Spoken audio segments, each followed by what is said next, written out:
Romanos capítulo 14, versículo 16. Por favor, quiero que vea ese verso.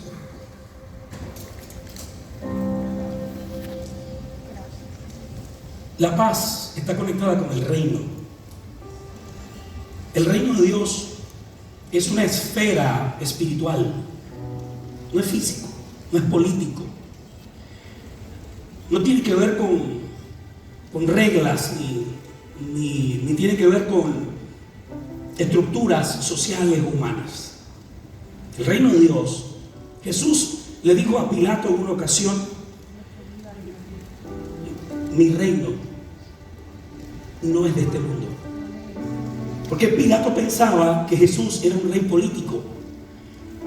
Y cuando Jesús le dijo y le afirmó: yo soy rey, yo nací para esto, yo para esto he nacido, o sea, yo nací para reinar. Y Pilato le dice: luego eres tu rey. Y Jesús contesta: mi reino no pertenece a este sistema de cosas. Mi reino no es de este mundo. Así que el reino de Jesús no es político, no tiene que ver con los gobiernos. El reino de Jesús es una esfera espiritual, sobrenatural, gobernada por leyes distintas. Mi alma te alaba, Señor. Donde Dios reina, donde Dios ejerce influencia. Y el reino de Dios es esa esfera sobrenatural, espiritual, donde las personas pueden entrar. De hecho, Jesús vino para abrir la entrada al reino de Dios a las personas, para que las personas puedan entrar a esa esfera de influencia, de poder, de libertad. Y cuando Pablo escribe su carta a los Romanos, describe 3 elementos que están integrados al reino de Dios. Esos 3 elementos están en el capítulo 14, versículo 16 del libro de Romanos, que dice: porque el reino de Dios no tiene que ver nada con comida. No tiene que ver, 14, 16 del libro de Romanos. Porque en el reino de Dios, yo no sé qué Biblia yo escribí aquí, pero tengo Romanos 14 y 16 en mi cita. ¿No es el 16? Es el 17, Dios mío. Bueno, yo acabo de hacer una receta. Gloria a Dios. Alábalo, siervo. Lo sabe. La misma doctora me dijo: usted está en negación. Le digo: pero pastor, usted mire, como usted está en el púlpito, usted necesita una distancia para ver con claridad. Entonces me buscó unos espejuelos con una receta para que yo pueda ver claramente desde el púlpito, pueda verlos a ustedes sin necesidad de hacer esto. Y bueno, por ahí vendrán los espejuelitos, eso. Y dejo la negación. Pero vamos al 17. Note que hasta me lo grabé de memoria el verso. Romanos 14, 17. Porque el reino de Dios no es comida ni es bebida. ¿Qué es lo que importa? ¿Qué es lo que es importante en el reino? Mire, el Romanos 14 habla del débil y del fuerte. Y el débil y el fuerte discutiendo. ¿Pero a dónde vamos a llegar con discusiones? Pablo dice: están discutiendo por cosas que no importan. Están perdiendo su tiempo. Cuando Pablo le escribe a Timoteo, le dice: no pierdas el tiempo discutiendo cosas vanas. Gracias, Señor. No te enredes en discusiones que no llevan a ningún lado. En otras palabras, maximiza tu tiempo, aprovéchalo en las cosas que importan. Ay, Dios mío. Saca ventaja de tu tiempo enfocándote en lo que importa. Lo que la comida, el que come y el que no come, el débil y el fuerte. Porque el fuerte es el que piensa que puede hacer todo lo que entienda que puede hacer siempre que no peque. Y el débil es el que piensa que si consume algo de comida que haya sido sacrificado a los ídolos, piensa que está pecando. No está seguro, no tiene una conciencia desarrollada, no ha alcanzado madurez. Y Pablo dice: dejen las discusiones, porque el reino de Dios no tiene nada que ver con eso. Pablo dice: el reino de Dios tiene que ver con justicia, tiene que ver con paz, Amén. Aleluya. y tiene que ver con gozo. Justicia, paz y gozo. Y vamos a ir más adelante en diciembre. Vamos a trabajar y vamos a mirar más de cerca lo que es la paz. Más de cerca lo que es la paz. Porque el que nació en el pesebre de Belén lo llamaron en el libro de Isaías el príncipe de paz. Aleluya, aleluya. Y lo profético, porque dice lo dilatado de su imperio, de su reino, y la paz no tendrán límites. Cuando Cristo venga a reinar va a haber paz. Y el diablo va a estar atado 1000 años y serán 1000 años de paz. Le espera una cadena al diablo, buena gente, bien buena gente. Una cadenita de 1000 años. Y hay un gran ángel que está preparado con la cadena en la mano cuando llegue el momento. Eso lo dice el Apocalipsis, no estamos inventando aquí nada. Lo va a encadenar 1000 años. Esa es la primera cuota. La que viene será eterna y no hay salida. Esos 1000 años lo van a encarcelar y va a haber paz en la tierra. Y como terminan los 1000 años, lo sacan de allí. Y lo primero que hacen los seres humanos es rebelarse contra Dios. De eso vamos más adelante. Pero este capítulo de Romanos, este verso nos dice que lo que importa en el reino de Dios es la justicia. La justicia trae paz. Cuando caminamos en la justicia, el resultado de caminar en la justicia es paz. No hay paz sin justicia. La iglesia está en la tierra para caminar en justicia, hacer justicia a las personas. Porque hacer justicia a las personas conduce a la paz, promueve la paz. Hacer justicia promueve la paz. Y esos son principios del reino de Dios, la justicia, y el resultado de ello, la paz. Vamos a ver que en ese verso el Espíritu Santo está conectado con la justicia, con la paz y con el gozo. Dice en el Espíritu Santo. ¿Podríamos leerlo juntos, por favor, en esta mañana? Porque el reino de Dios no es comida ni bebida, sino justicia, paz y gozo en el Espíritu Santo. Quiere decir que una vida influenciada por el Espíritu Santo es una vida de gozo.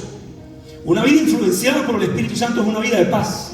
Una vida influenciada por el Espíritu Santo es una vida de justicia. Y estos tres elementos están conectados y el apóstol Pablo los relaciona, porque la influencia del Espíritu es la influencia del reino. La influencia del Espíritu Santo es la influencia del reino de Dios. Y la Biblia dice que cuando usted y yo aceptamos a Cristo como Salvador, Dios nos trasladó de la potestad de las tinieblas al reino de su amado Hijo, nuestro Señor y Salvador Jesucristo. Es un traslado de una influencia del mal a una influencia del reino de Dios. Es un traslado. La pregunta sería ¿qué te influencia? ¿Qué te gobierna? ¿Qué te impulsa? ¿Qué te mueve? Hemos sido trasladados de la potestad, poder, autoridad, influencia. Ya el poder de las tinieblas no tiene autoridad sobre nosotros, porque hemos sido trasladados de la potestad de las tinieblas al reino del amado Hijo de Dios, nuestro Señor Jesucristo. ¿Alguien se encuentra en el reino de Dios en este día? Estoy en el reino de Dios, influenciado por el reino de Dios. Cuando abres tus ojos en la mañana, me influencia el reino. Me influencia el reino de Dios. Me influencia el reino de Dios. ¿Cómo entras al reino? Aceptando a Jesús. Él es la puerta. Jesús dijo: yo soy la puerta. Todo el que por mí entrare será salvo. ¿Cómo entras al reino? Aceptando a Cristo como Salvador y Señor. Dice que el que nace de nuevo es el que acepta a Jesús. El que dice que a todos los que le recibieron, a los que creen en su nombre, les dio la potestad de ser hechos hijos de Dios. Así que si recibes a Jesús como Señor y Salvador, entras en el reino de Dios. Jesús le dijo a Nicodemo: de cierto te digo que el que no naciere de nuevo no puede ver el reino de Dios. Así que el nuevo nacimiento es la entrada al reino de Dios. Y el nuevo nacimiento es la experiencia de haber conocido a Jesús y haberle entregado nuestras vidas. Le entregas tu vida a Cristo y la puerta se abre al reino de Dios. El reino de Dios es una puerta que puede abrirse para bendecir, influenciar, transformar y cambiar la vida de las personas. Cuando entras al reino de Dios, esta es una esfera de influencia transformadora en la vida. Un cambio en la manera de pensar, un cambio en la manera de vivir, una transformación del corazón, un cambio del corazón, un cambio interno. Dios dice que cuando venimos a Jesús, Él dice: les voy a dar un corazón nuevo. Voy a poner un corazón nuevo dentro de ustedes.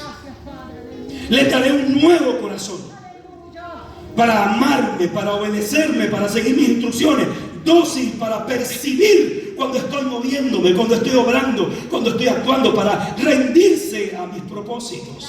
Les daré un corazón para que me obedezcan. Oh, santo Dios. Nota que Dios no te impone que le obedezcas. Dios te da un corazón para que desees obedecerlo. Dios te da un corazón nuevo. Entonces en el reino de Dios lo que ocurre es un cambio interno, un cambio del corazón, un corazón nuevo para poder amar a Dios. Un espíritu nuevo porque antes estaba desconectado. Cuando el espíritu humano está desconectado de Dios, está muerto. Las funciones del espíritu no están activas hasta que Dios entra en ese ser humano y activa su espíritu. Esas funciones del espíritu comienzan entonces a dominar el escenario. Cuando hablamos del espíritu humano, hablamos de las propiedades del espíritu. Y el espíritu humano tiene unas características. Una de ellas es la comunión. No puedes conectarte con Dios con tu mente, pero te puedes conectar con Dios con tu espíritu, porque Dios sopló espíritu dentro de ti. Hay una parte de Dios en tu interior. Hay un aliento de Dios. Oh, Dios mío, que eso es lo que te hace mirar hacia arriba. Es lo que te hace buscar conectarte. Mi alma te alaba, Señor amado. Lámpara de Jehová es el espíritu del hombre. Lámpara de Jehová es el espíritu del hombre, la cual escudriña lo más profundo de su ser. ¿Quién conoció las cosas de Dios sino el espíritu que está en Dios? ¿Y quién conoció las cosas del hombre sino el espíritu del hombre que está en él? Y cuando el espíritu de Dios se une con el espíritu de la persona, del ser humano, el espíritu humano se activa. Y la comunión con Dios es el primer resultado. Comunión con Dios. Se activó el espíritu humano por la entrada del Espíritu Santo al corazón, y la función de la comunión con Dios se hace realidad.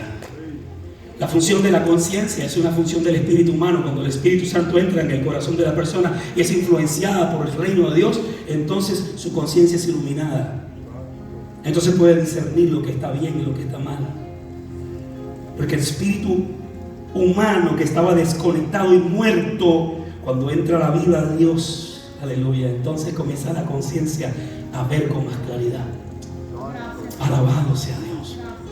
El espíritu humano tiene la propiedad de recibir conocimiento. Es conocimiento intuitivo.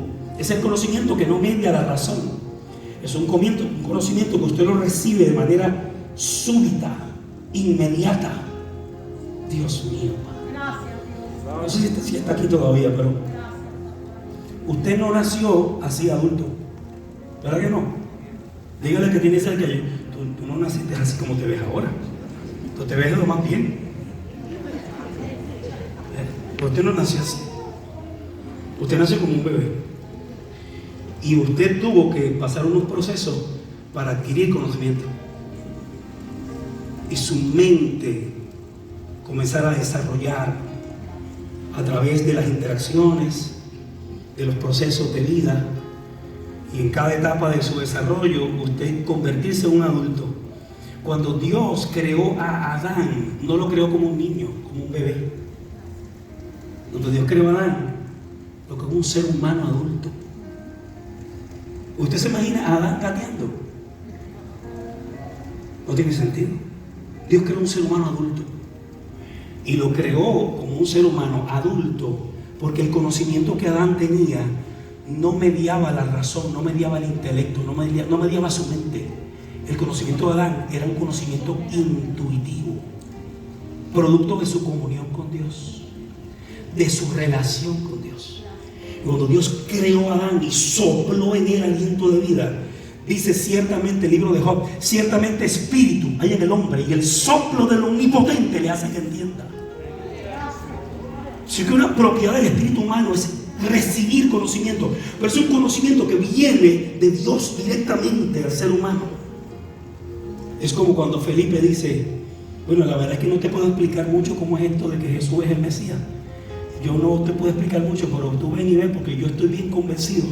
No tengo mi mente muy clara todavía, pero por dentro de mí algo me dice, Jesús es el Señor. Sí, Señor, aleluya. Eso es como dijo aquel hombre en una ocasión, yo no sé cómo lo hizo, pero yo sé que yo antes era ciego y ahora veo. Gracias, papá. Gracias. Y ese es el conocimiento intuitivo. Es cuando el Espíritu de Dios se revela en tu interior. Oh, Dios mío. Y te muestra quién es Él. Entonces no hay argumento que valga. Es como la señora que viene, el letrado, el intelectual, a decirle, usted está mal, señora, diciendo que los egipcios se ahogaron en el mar, que los carros y los soldados y los caballos se ahogaron en el mar. Para esa época del año el mar estaba en sus niveles más bajos. Y la anciana se sonríe y le dice: oye, pero entonces el milagro es más grande, porque ¿cómo hizo Dios para ahogar a esos caballos en ese charquito de agua? Lo tiene interior, no hay argumento que valga. Cuando estás en el reino de Dios, tu espíritu está siendo influenciado por el reino. Y alma que alaba. Y por eso, aunque no entiendas las circunstancias, ahora eres del espíritu. Y el que pertenece al espíritu es como el viento que, aunque no sabe para dónde va, se sigue moviendo. ¡Ah, Dios mío! Alguien se lo puede decir que tiene cerca: síguete moviendo. Síguete moviendo, sigue adelante, aunque no entiendas, porque el que nace del espíritu es como el viento, no sabes de dónde viene ni para dónde va, pero se sigue moviendo, ves que se mueve. Cerramos el tema del espíritu aquí. Es una influencia del reino de Dios en nuestro espíritu.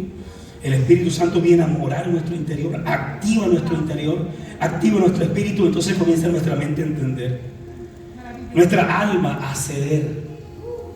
Oh, Dios amado. Bueno, es que no es fácil cuando el alma cede. Cuando el alma cede es porque se está alimentando más el espíritu que el alma. Dios mío. Un misionero llega a una tribu indígena y comienza a hablar de Cristo y se convirtió el jefe de la tribu.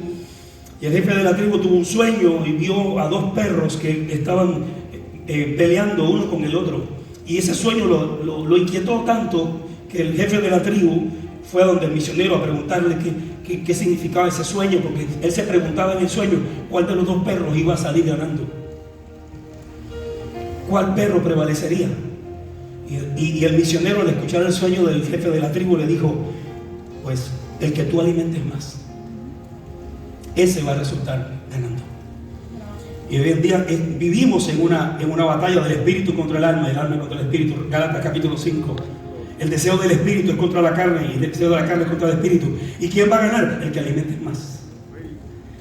Yo quiero pedirle que se dé un aplauso en esta hora. Un aplauso. ¿Por qué? Porque usted viene a alimentar su espíritu.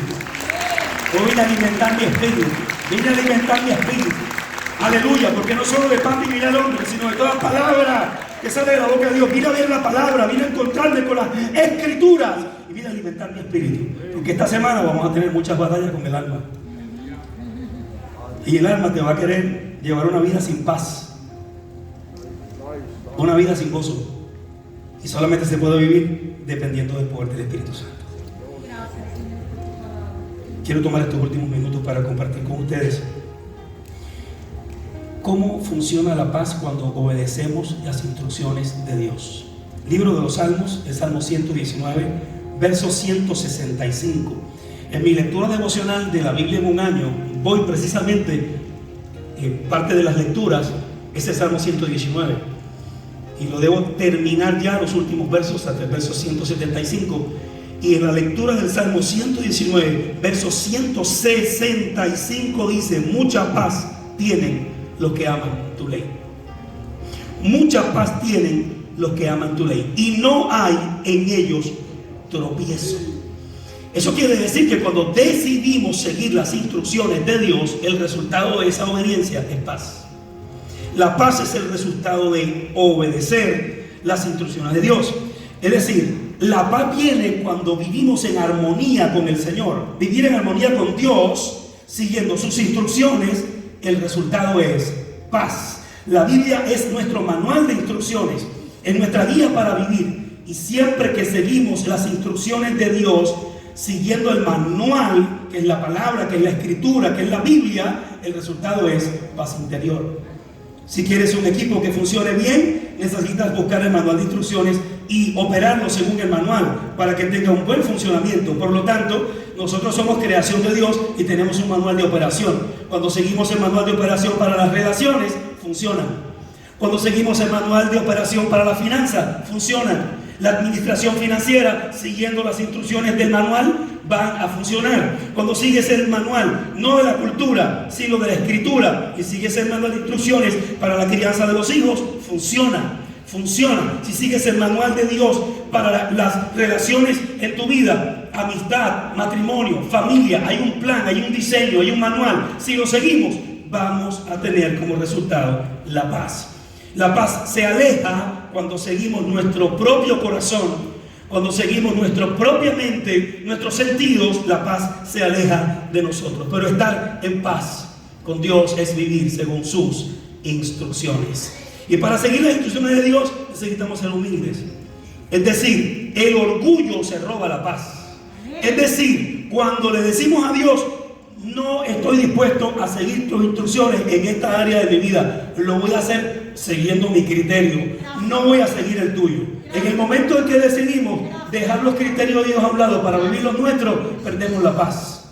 Pero cuando actuamos con humildad y decimos, no, Dios, tú sabes lo que haces, tú sabes mejor que yo lo que haces, y seguimos sus instrucciones, aunque no las entendamos, el resultado